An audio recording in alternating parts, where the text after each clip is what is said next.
মোবাইলের ভলিউম বটনটি দীর্ঘদিন ভালো রাখতে আপনি আপনার মোবাইলে একটি সেটিং করে রাখতে পারেন। যদি এই সেটিংটি করে রাখেন তাহলে আপনাকে আর মোবাইলের ভলিউম বটন প্রেস করে ভলিউম বাড়াতে হবে না, কমাতে হবে না।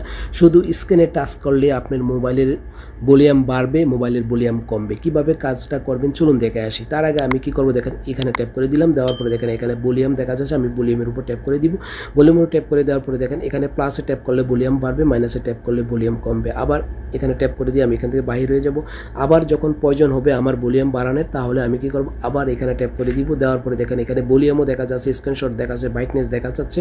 আমি শুধু ভলিউমের সেটিংটি দেখাবো, তাই ভলিউমের উপর আবার ট্যাপ করে দিলাম। দেওয়ার পর আবার প্লাসে ট্যাপ করলে ভলিউম বাড়বে, মাইনাসে ট্যাপ করলে ভলিউম কমবে। এই কাজটা কীভাবে করবেন চলুন দেখে আসি। ভিডিওটি দেখার আগে অনুরোধ, ভিডিওটি অবশ্যই টাইমলাইনে শেয়ার করে রাখবেন, যাতে পরবর্তীতে দেখে দেখে কাজটা করতে পারেন, অথবা আপনার বন্ধুরা দেখে তারাও কাজটা শিখতে পারে। চলুন দেখে আসি কীভাবে কাজটা করতে হয়। আমি মোবাইলের স্ক্রিনে চলে আসলাম। আসার পর আমি সেটিং অপশানটির উপর ট্যাপ করে দিব। সেটিং অপশানটির উপর ট্যাপ করে দিয়ে এখান থেকে খুঁজে নিব এজিবিলিটির উপর ট্যাপ করে দিলাম।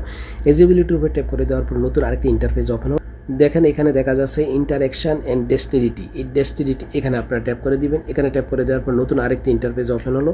ওপেন হওয়ার পরে আপনারা কি করবেন, এখানে অ্যাসিস্ট্যান্ট মেনু, এই অ্যাসিস্ট্যান্ট মেনুর উপর ট্যাপ করে দিবেন। অ্যাসিস্ট্যান্ট মেনুর উপর ট্যাপ করে দেওয়ার পরে আপনারা আবার পুনরায় সিলেক্ট করতে হবে, সিলেক্ট অ্যাসিস্ট্যান্ট মেনু আইটেম, এখানে আপনারা ট্যাপ করে দিবেন। এখানে ট্যাপ করে দেওয়ার পরে দেখেন এখানে কিন্তু স্ক্রিনশট দেখা যাচ্ছে, ভলিউম দেখা যাচ্ছে, ব্রাইটনেস দেখা যাচ্ছে, পাওয়ার মেনু অফ দেখা যাচ্ছে, স্ক্রিন অফ দেখা যাচ্ছে, নোটিফিকেশন দেখা যাচ্ছে। আপনাদের যেগুলা প্রয়োজন সেগুলো রাখবেন। আমি যেহেতু শুধু ভলিউমের কাজ দেখাবো, তাই আমি ভলিউম রাখতে পারি। তবে আমি কি করব, এইভাবে ট্যাপ করে দিয়ে দুইটি ক্যান্সেল করে দিব, কার সাইডটি কিন্তু আমি এখানে রেখে দিলাম। আপনার যদি আরও কোনো ইন্টারাকশন প্রয়োজন হয় তাহলে আপনার এখানে থেকে ট্যাপ করে দিয়ে আবার এখানে অ্যাড করে নেবেন। আর যদি না প্রয়োজন হয় তাহলে মাইনাসে ট্যাপ করে দিলে ক্যান্সেল হয়ে যাবে।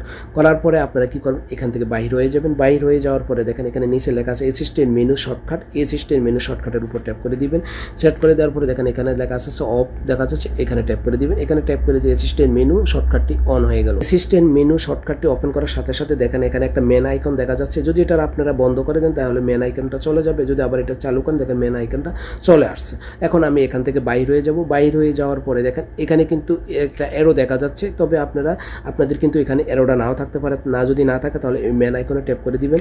আবার মেন আইকনে ট্যাপ করে দেওয়ার সাথে সাথে দেখেন এখানে কিন্তু অ্যারোটা দেখা যাচ্ছে।